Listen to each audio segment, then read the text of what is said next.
Kaya na tayo. Live tayo ngayon sa Fasto.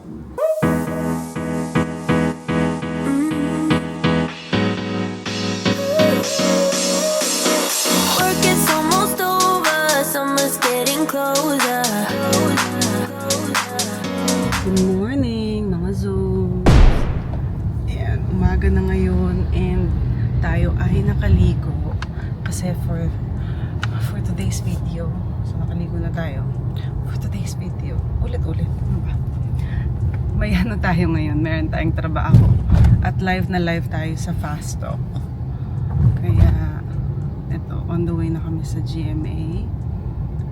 Doon na ako magme-makeup mismo sa studio nila kasi live. Ayoko mag-makeup ng malayo tapos bigla ako matraffic tapos hindi ako makarating on time. So, I asked them kung pwedeng doon na lang. Meron naman tong maliit na studio. Gaya ng ginawa namin dati nila, Aubrey and Maui. Kumbaga pa, parang hindi ngarag.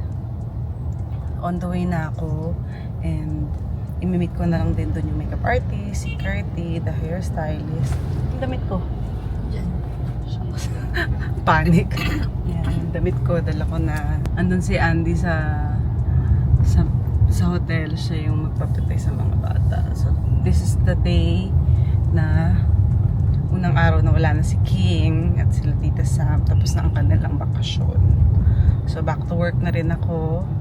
And also, mapopromote tayo ng mga kung ano-anong ginagawa natin ngayon sa buhay sa Fasto at pag-uusapan ng hindi ko actually alam kung anong pag-uusapan. So we'll see mamaya.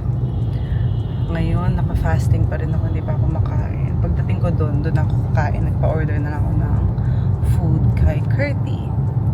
So ayun na, on the way now. Medyo ang expectancy natin ay almost an hour. Bakit dito? Pares lang pala. Weird. Okay, ang layo lang ng iniikutan namin ngayon sa papuntang Skyway. So, ayun. I'll update you.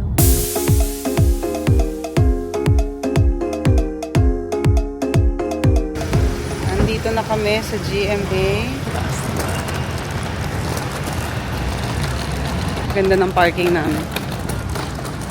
Doon lang sa unahan. Thank you. Right side lang. Pila muna tayo sa elevator. Ayan. Ano yan? Everything about it. Dito na kami sa conference room. Dito ang setup ng aming makeup. Ayan. Pakita ko sa inyo. Ayan, nagsiset up pa lang si Jerry. Hi, Jerry. Hi. Good morning. Good morning. Ayan. Dito ba tayo dati? Hindi, no? Sa kabila, sa loob. Last time, dun tayo sa pinakadulo. Ito yung joke. Hindi, bumili ako ng damit eh. Bumili ka pang Pictorial kami dati. sa Taytay pa, di ba? Sa Antipolo, di ba?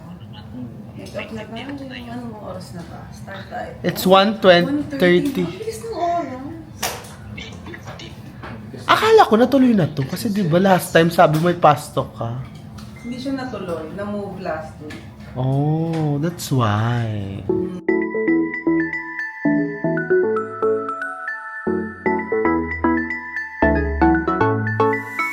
I've been waiting all my life for something.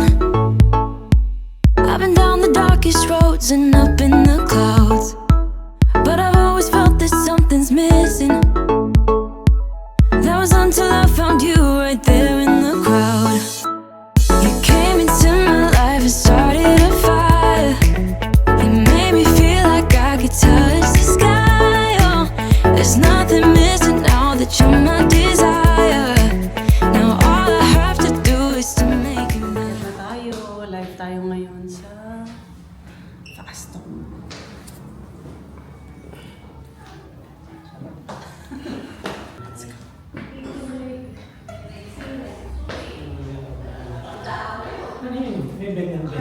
Wow, sino ka doon? Makita ka naman mukha kang majorette. Oh. Medyo inspired for today's fast.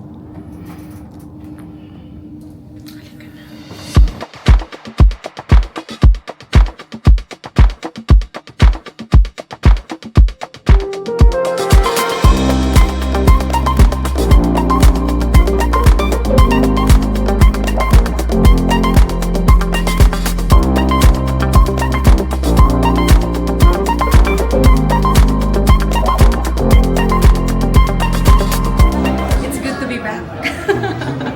We've been driving around, singing songs way too loud because we wanna. Picking up all our friends, fill up the car till it bends because we wanna.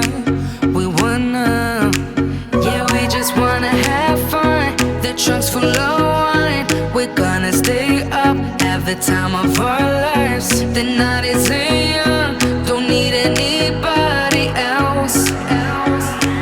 We came to party all night long, and we don't need no chaperone. We don't need nobody's attention, yeah, we just wanna dance on our own. We came to party all night long and sing along to every song. We don't need nobody's attention, don't need nobody else in our zone.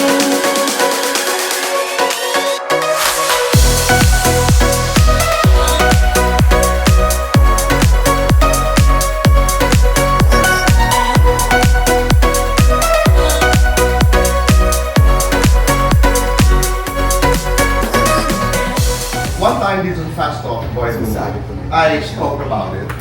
Napanood ko yung 5 episodes straight. Napakusay mo. Dito po yung napanood ko yun. Sinend po nila sa akin yung sinabi mo. Kaya maraming salamat kasi sinabi mo pa siya on live television. Yes, oo. Talagang I'm so honored na at least napansin ako ng isang little boy. Hindi, pag-usapan natin yun. Kasi isa doon sa mga eksena na talagang umantig sa aking puso ay yung eksena na the death scene of Kaloy, played by Chris Villanueva, your husband, in Mga Batang Giles. Napakahirap kasi sa may division, di ba? Yung minamaneho niyang auto, tumama sa pader, namatay, and it was a riveting scene. Nakakaantig talaga ng puso. Yung iyak mo doon, sabi ko, paano kaya ginawa ni Diana yun? How difficult was that scene?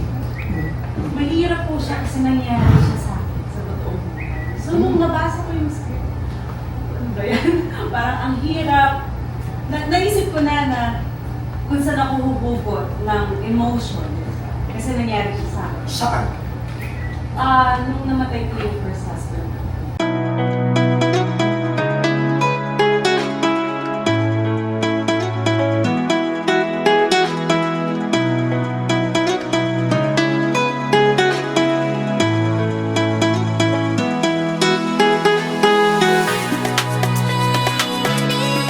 Andito na kami sa Cara. Magpapa-facial si Len, yung kapatid ko. Ayan. Yun na, si Curty at Len magpapa-facial. Hello! Pa-facial sila, samahan ko lang. Ano ba maganda paggawa sa akin? Exilift? Ay, oo, pwede. Sige nga, magpapa-exilift ako.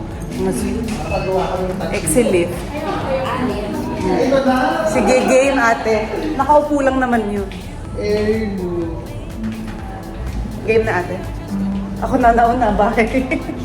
Ready na tayo guys. Papa-exilift natin tong arms natin para mas toned siya.